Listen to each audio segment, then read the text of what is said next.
এক তালেব এলেম, খুব সুস্থি, দেখতে শুনতে খুব স্মার্ট। তো সে প্রত্যেকদিন বাসা থেকে মাদ্রাসায় যায় যে এক যুবতী মেয়ে তাকে টার্গেট করছে যে ওর সাথে অপকর্মে লিপ্ত হবে। তো একদিন যাওয়ার সময় হঠাৎ করে মেয়ে চিৎকার করতেছে বাসা থেকে। তো ওই ছেলে মনে করছে যে হয়তো কোনো বিপদে বসছে, বলে কি হয়েছে, একটু প্রয়োজন আছে, একটু যদি আসতেন। ওই ছেলে খুব ভদ্র, সে দৌড়ে গেছে, যাওয়ার সাথে সাথে ঘরের মধ্যে ঢুকে দরজা লাগাই দিচ্ছে। দরজা লাগাই সেই মেয়ে প্রস্তাব দিচ্ছে যে আমার সাথে অপকর্মে লিপ্ত হতে হবে। তাকওয়াওয়ালা যারা হয় তাদেরকে তারা হাজার কঠিন অবস্থাতেও নিজের তাকওয়ার উপর অটল অবিচল থাকার জন্য সে ব্যবস্থা গ্রহণ করে। তা আল্লাহ পাক তখন রাস্তা খুলে দেন। এখন সে চিন্তা করতেছে এই অবস্থায় আমি গুনাহ থেকে কেমনে বাঁচব। হঠাৎ তার মাথায় কি এক বুদ্ধি আসছে, সাথে সাথে বলে হ্যাঁ ঠিক আছে, তাহলে আপনার সাথে অপকর্মে লিপ্ত হওয়া ইত্যাদির জন্য আগে তো ফ্রেশ হওয়া লাগবে। আমাকে একটু যদি বাথরুমে যেতে দিতেন। পেটে আবার হাত দিয়েছে, আমার টয়লেট তাড়াতাড়ি যেতে, বাথরুমে চলে গেছে। বাথরুমে গিয়া এখন টয়লেট তো নাই, আসলে বাসা থেকে তো জরুরত ইস্তেঞ্জা সাইডে আসছে, টয়লেট করার পরে আবার টয়লেট হয়। এখন সে কষ্ট করে টয়লেট করছে, টয়লেট করে ময়লা যা ছিল সব হাতে নিয়েছে, হাতি নিয়ে এগুলিকে চেহারায় মারছে, চেহারায় হাতে শরীরে মারছে।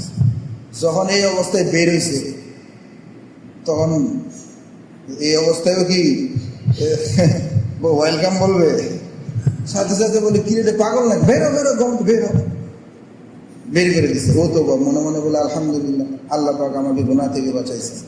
পাশে গিয়া তাড়াতাড়ি চেহারাটা ধুইছে, শরীর টরীর ধুইয়া দ্রুত সবকে চলে গেছে।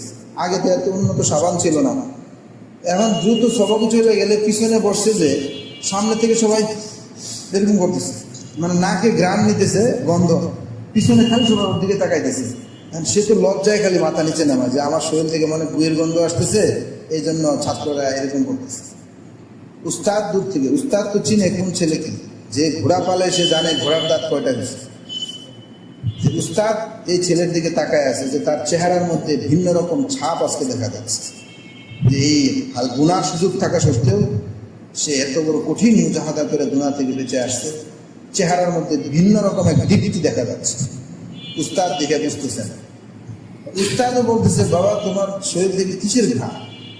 তখন ছাত্র বলে যে হুজুর, ছাত্ররা তখন পর্যন্ত আমার দিকে তাকাইছে লজ্জা, হুজুর আপনি আমাকে লজ্জা দিচ্ছেন, আমার শরীর থেকে দুর্গন্ধ আসতেছে।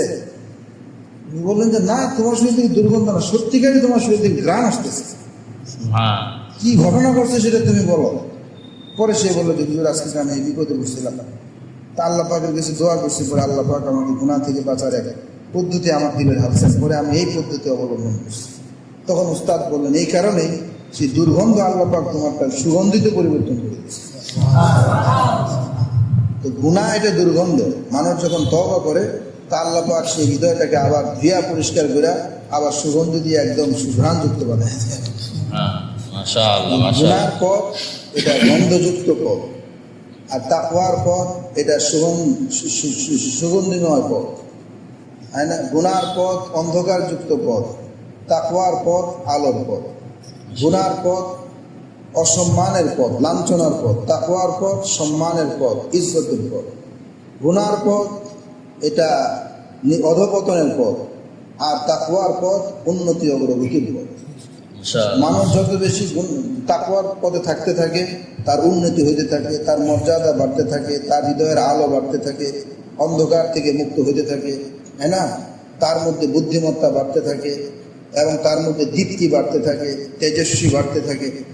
আর যত মানুষ গুনাহ করে অসম্মান হতে পারে, লাঞ্ছিত হইতে থাকে, নিজেই নিজে মনে করে যে আমি তো একটা লুচ্ছা, নিজেকে নিজে মনে করে। চুর নিজের কখন বাইরে বুঝতেই মনে করে, সুর মনে মনে ঠিকই বুঝে আমি তো একটা সুর। যে গুনাহ করে সেও মনে মনে ভাবে আমি তো একটা চুর, চুরি করে করে খালি শিয়ালের মতো গুনাহ করে। আর যে তাকওয়ার সাথে থাকে তার মধ্যে একটা সিংহ পুরুষের মতো এক হৃদয়ের মধ্যে এক শক্তি সে সবসময় অনুভব করে, যে আলহামদুলিল্লাহ আমি গুনাহ থেকে বাঁচি, ফ্রেশনেস মনে হয়। যে গুনাহ থেকে যারা বেঁচে থাকে নিজের কাছে নিজে ফ্রেশ ফ্রেশ লাগে। যেমন কোনো সময় যদি গোসল গোসল করে ভালো মতো আতর ইত্যাদি লাগায় ভালো কাপড় খুলে নিজের কাছে ফুরফুরা ফুরফুরা লাগে না, ঠিক তারা নাকি গুনাহমুক্ত থাকে। আল্লাহর কসম, সে তার অন্তরাত্মার মধ্যে এক ফুরফুরা একটা ইমেজ কাজ, ইমেজ কাছে আল্লাহ পাক আমাদেরকে সকল গুনাহ থেকে বেঁচে তাকওয়ার সাথে থাকার তৌফিক দান করুন। আমিন।